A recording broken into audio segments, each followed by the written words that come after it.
The Marvel Cinematic Universe has adapted some of comics' most popular stories. But to get Peter Parker out of his particular pickle, it's possible they'll have to play out a story that's less than popular. A story that gives Peter one more day. MJ, I'm Spider-Man. Spider-Man Far From Home left us on quite the cliffhanger. After spending an entire movie stressing the importance of keeping his identity a secret, Mysterio and Jonah Jameson not only put Parker on blast, but also framed him for Mysterio's crimes. This isn't the first time the secret identity cat got out of the bag, and a story from the comics might give us a clue how it got back. It's the movie that almost wasn't, but now it's shaping up to be one of the most packed MCU movies out of the coming slate. After a little bit of the will they won't they between parent companies Disney and Sony, and a little bit of drunk dialing from star Tom Holland, the third MCU Spider-Man movie is now scheduled in just over a year, provided no more shuffling happens. The biggest question looming is what happens now that Spider-Man's identity is in the public. There is a lot to lose if Peter were to out himself as Spider-Man, including the safety of those he holds dear. That was the whole reason he kept refusing the call when Nick Fury came to him for helping take down the Elementals with Mysterio. Off-screen, Spider-Man remains in a bit of a pickle of his own. The extended deal between Sony and Disney is only for a single movie, and a guest slot in someone else's MCU movie. That doesn't mean that Sony is done with Spider-Man though. On their own, they've made 5 Spider-Man movies in 2 separate franchises. Now they've added a standalone franchise in Spider-Man Megapho Venom.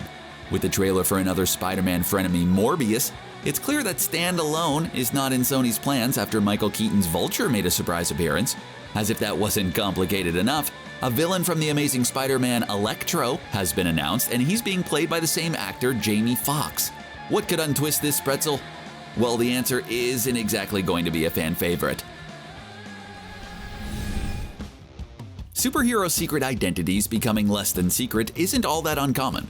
But superheroes have restored to a variety of methods of putting the genie back in the bottle.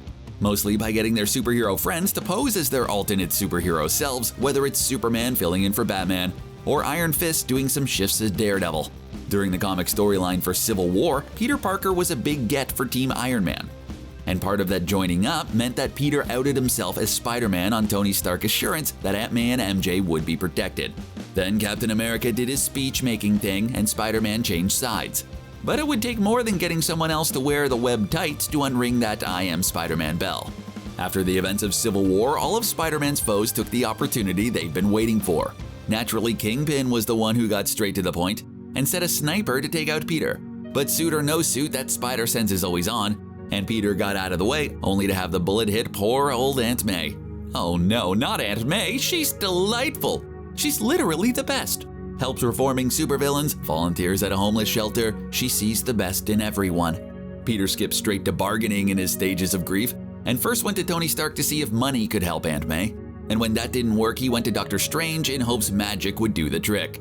Get it? Trick? Magic? Haha, you get it. Turns out, nope.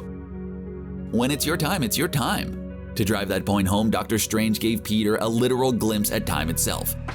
There was one being in the Marvel Universe who could turn back the clock and give Peter his aunt back. And that was Marvel's chief bad deal maker, Mephisto. Turns out when he's not making things hard on the Silver Surfer or tricking stunt motorcyclists into hosting the Spirit of Vengeance, he's out there making deals with Spider-Man. Only it wasn't for Peter's soul, he wanted Peter's marriage. To bring back Aunt May and re-secret Peter's secret identity, Peter would have to lose his marriage to Mary Jane Watson. That's no small thing. When Peter finally did tie the knot with MJ, it was national news. Marvel even had a ceremony in the real world at Shea Stadium, the last live venue for the Beatles. It was a big deal.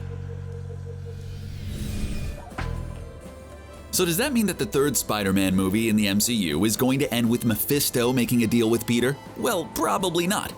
Though Doctor Strange goofing in the multiverse with Wanda Maximoff could introduce Mephisto as well as Nightmare. But Doctor Strange in the Multiverse of Madness comes out after the third Spider-Man movie. But Spider-Man comes out after WandaVision, where the fabric between realities certainly will start to tear. We know that Doctor Strange will be in the increasingly crowded third outing. But we also know that Doctor Strange started filming in London within a week of Spider-Man starting to film in Atlanta. Peter will likely come to the good doctor to help after his secret identity was put on blast in Times Square, while he looks for a solution to his problem since Doctor Strange won't hex the entire world. That's when he'll stumble upon the multiverse and meet a version of Electro. When this version of Electro finds out that this universe knows that Spider-Man is Peter Parker, suddenly MJ and Aunt May are at risk. Sooner or later, it will become clear that the best thing for Peter to do to save the ones he loves is to move into a parallel reality, one with Venom and Morbius. But for those dreading that one more day feel, this could actually end up as a fake-out.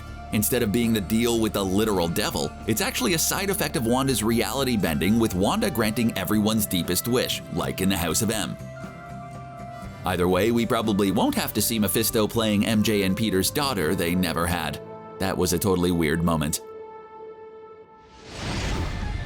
That's how one of the least popular Spider-Man stories could influence the ending of Spider-Man 3. How do you think Peter will put his identity back in the bottle? By having Andrew Garfield or Tobey Maguire's Spider-Man show up? That would be amazing! Let us know in the comments, and while you're there, be sure to subscribe to CBR for the latest videos. Thanks for watching!